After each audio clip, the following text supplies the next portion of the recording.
Rising from the writing table in the library, Paul Harley crossed to the mantelpiece and stared long and hungrily at a photograph in a silver frame.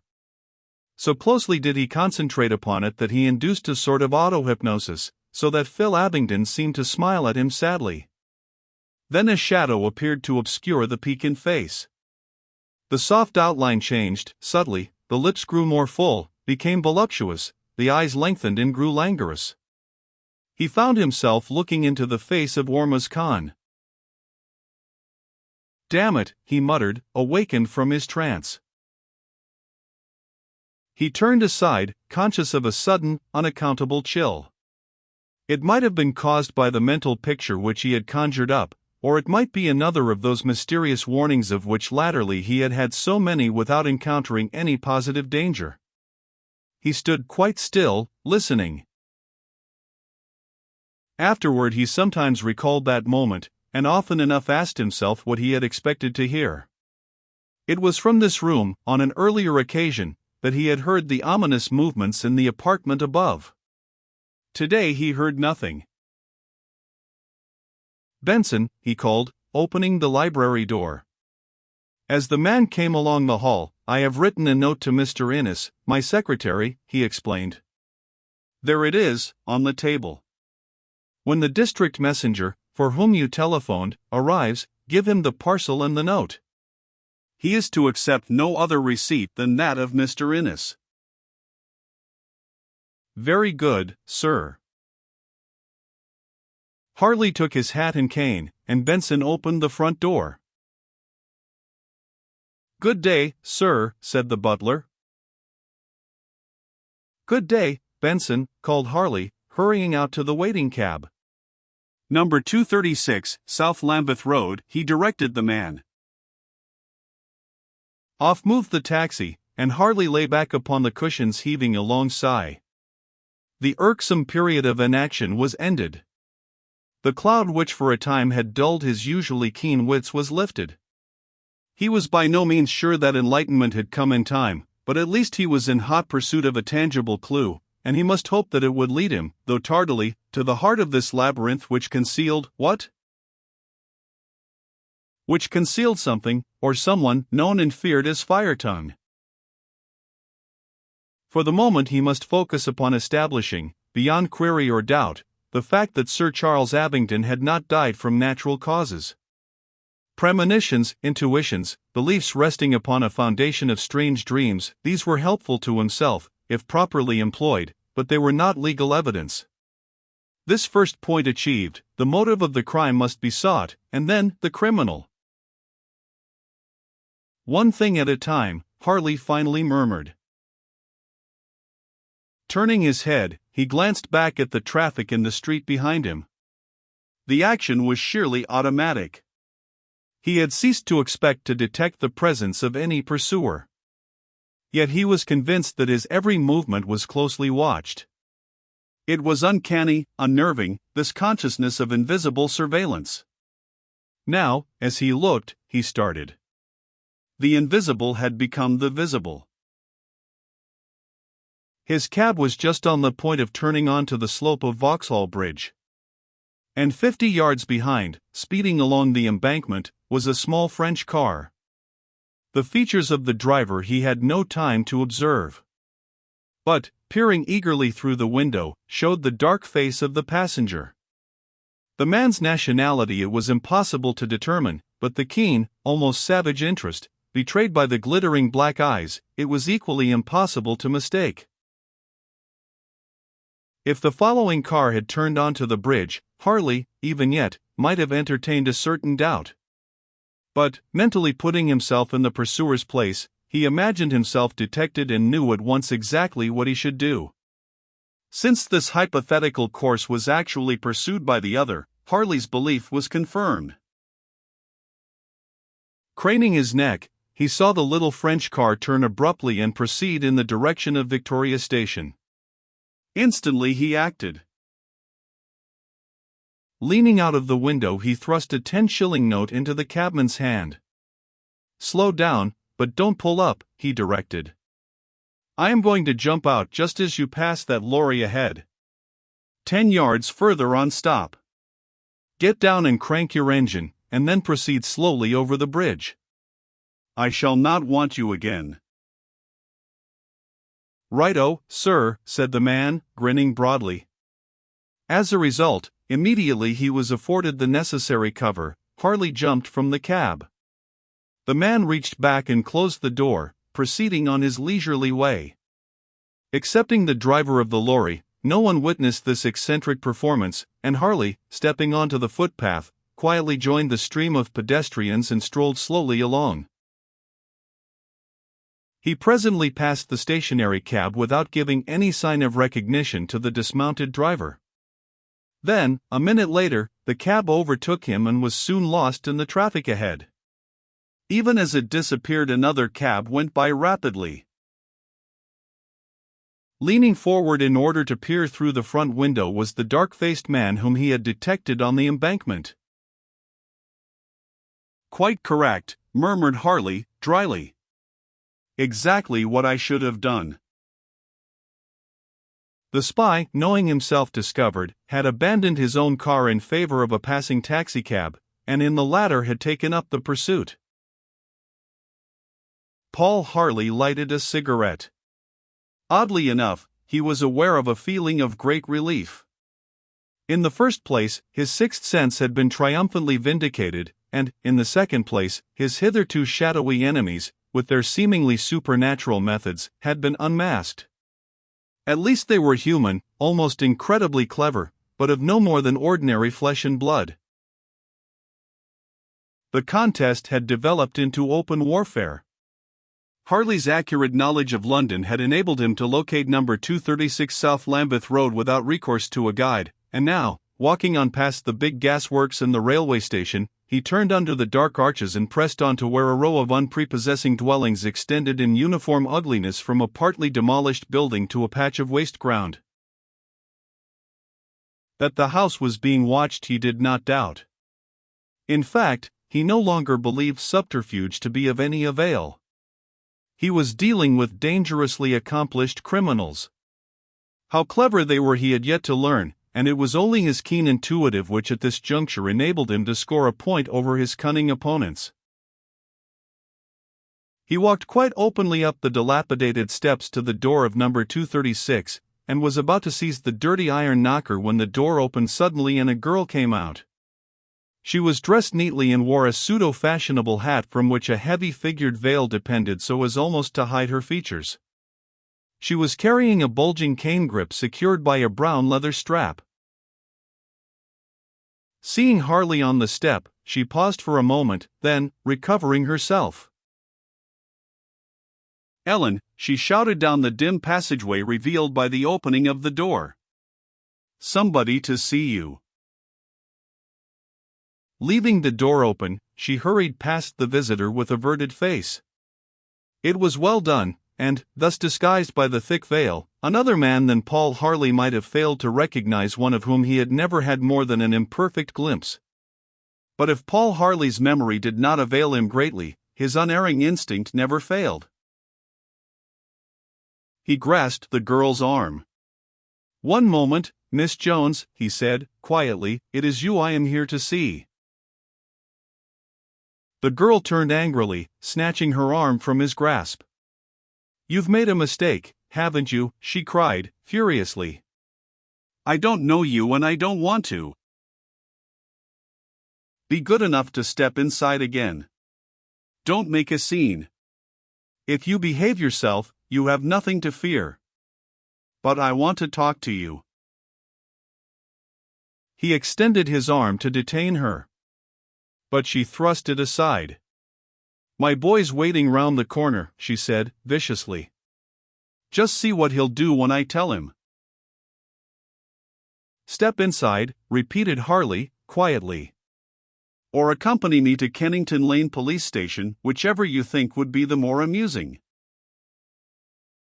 "What d'you mean?" blustered the girl.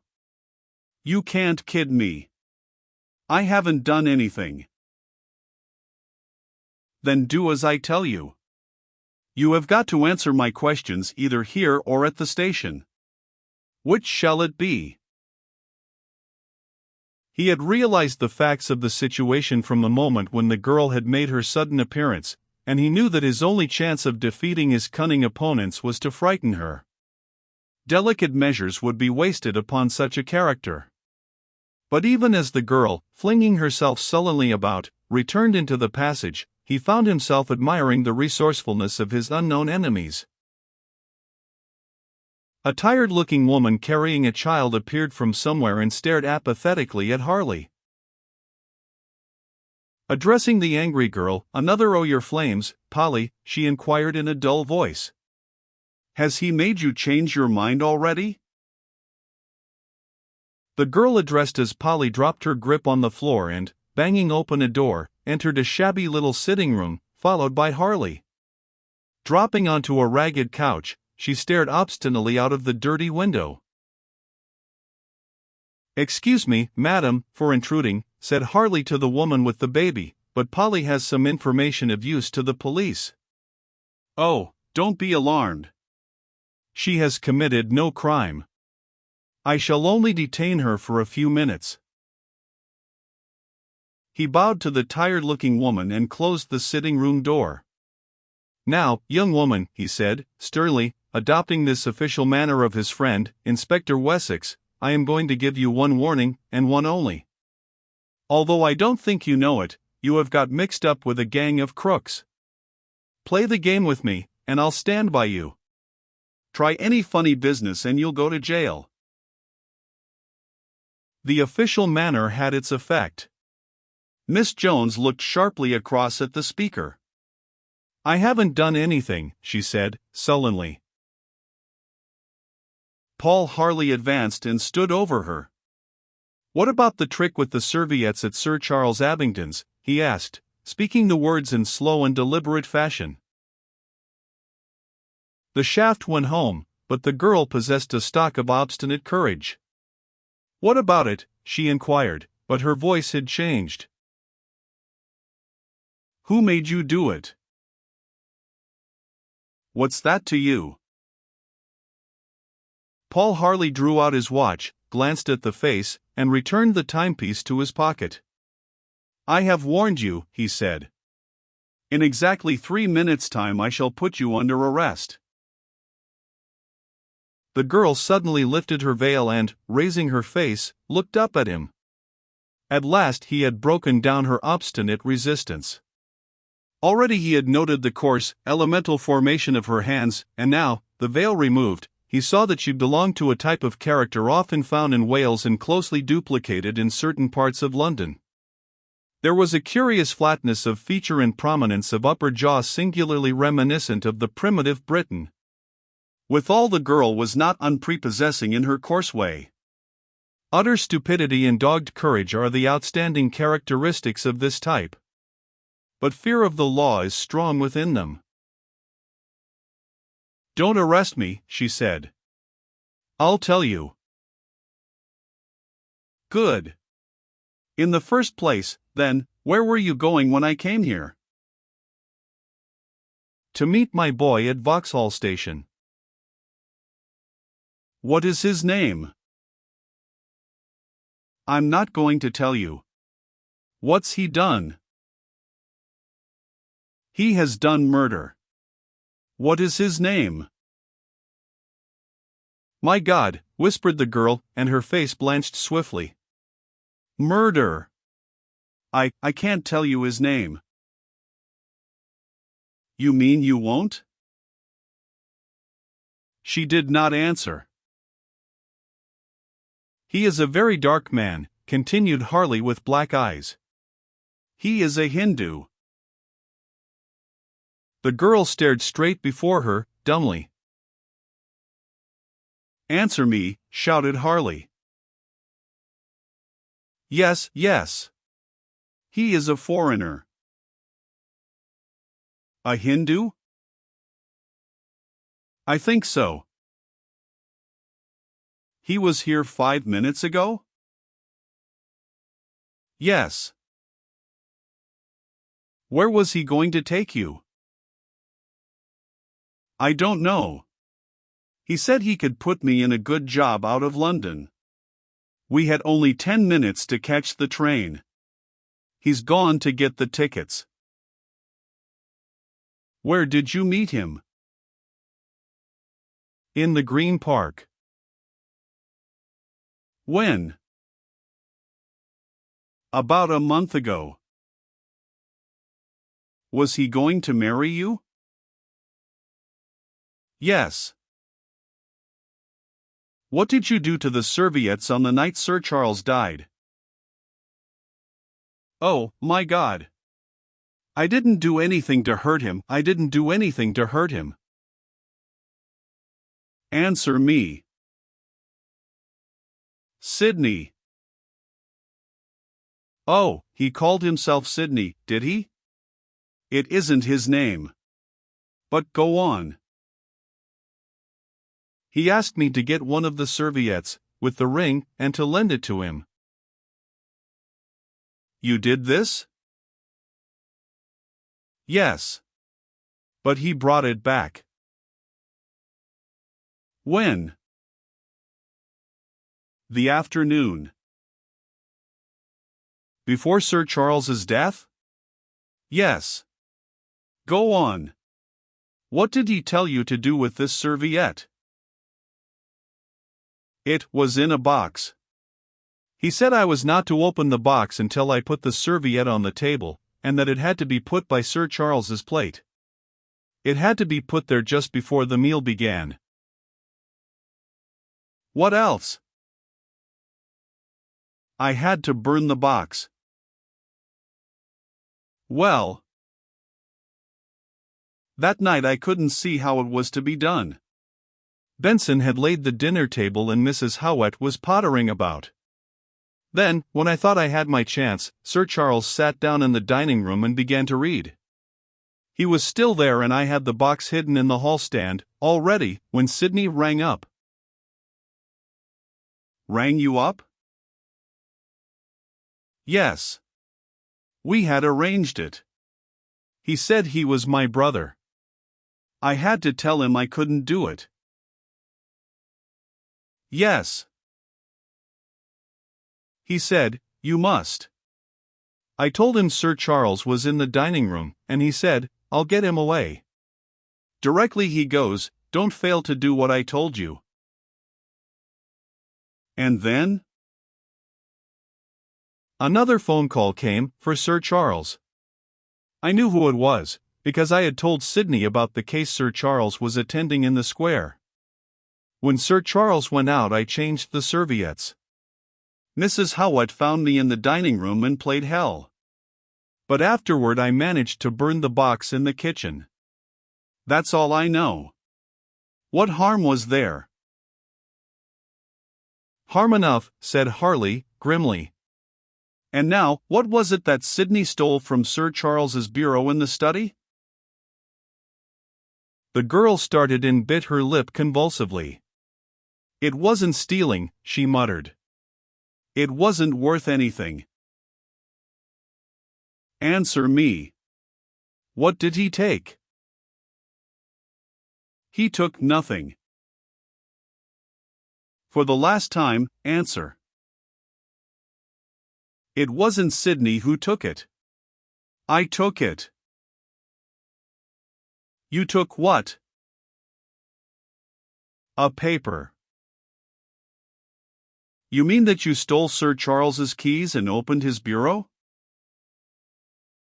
There was no stealing. He was out and they were lying on his dressing table. Sydney had told me to do it the first time I got a chance. What had he told you to do? To search through Sir Charles's papers and see if there was anything with the word Firetongue in it. Ah, exclaimed Harley, a note of suppressed triumph in his voice. Go on. There was only one paper about it, continued the girl, now speaking rapidly, or only one that I could find. I put the bureau straight again and took this paper to Sydney. But you must have read the paper? Only a bit of it. When I came to the word Firetongue, I didn't read any more. What was it about the part you did read? The beginning was all about India. I couldn't understand it. I jumped a whole lot. I hadn't much time and I was afraid Mrs. Howat would find me. Then, further on, I came to Fire Tongue. But what did it say about Fire Tongue? I couldn't make it out, sir. Oh, indeed, I'm telling you the truth. It seemed to me that Fire Tongue was some sort of mark. Mark? Yes, a mark Sir Charles had seen in India, and then again in London. In London? Where in London? On someone's arm. What? Tell me the name of this person. I can't remember, sir. Oh, truly I can't. Was the name mentioned? Yes. Was it Armand? No. Ormond? No. Anything like Ormond? The girl shook her head. It was not Ormuz Khan? No. I am sure it wasn't. Paul Harley's expression underwent a sudden change. Was it Brown? He asked. She hesitated. I believe it did begin with a B, she admitted. Was it Brun? No. I remember, sir. It was Bryn. Good God, muttered Harley. Are you sure? Quite sure. Do you know anyone of that name? No, sir. And is this positively all you remember? On my oath, it is. How often have you seen Sidney since your dismissal? I saw him on the morning I left. And then not again until today? No. Does he live in London? No. He is a valet to a gentleman who lives in the country. How do you know? He told me. What is the name of the place? I don't know.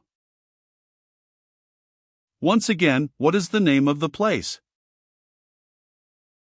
The girl bit her lip. Answer, shouted Harley. I swear, sir, cried the girl, beginning suddenly to sob, that I don't know. Oh, please let me go. I swear I have told you all I know. Good. Paul Harley glanced at his watch, crossed the room, and opened the door. He turned. You can go now, he said. But I don't think you will find Sidney waiting. It wanted only 3 minutes to midnight, and Innes, rather haggard and anxious-eyed, was pacing Paul Harley's private office when the phone bell rang. Eagerly he took up the receiver. Hello, came a voice. That you, Innes? Mr. Harley, cried Innes. Thank God you are safe. I was growing desperately anxious. I am by no means safe, Innes. I am in one of the tightest corners of my life. Listen, get Wessex. If he's off duty, get Burton. Tell him to bring. The voice ceased. Hello, Mr. Harley, called Innes. Mr. Harley. A faint cry answered him. He distinctly heard the sound of a fall. Then the other receiver was replaced on the hook. Merciful heavens, whispered Innes. What has happened? Where was he speaking from? What can I do?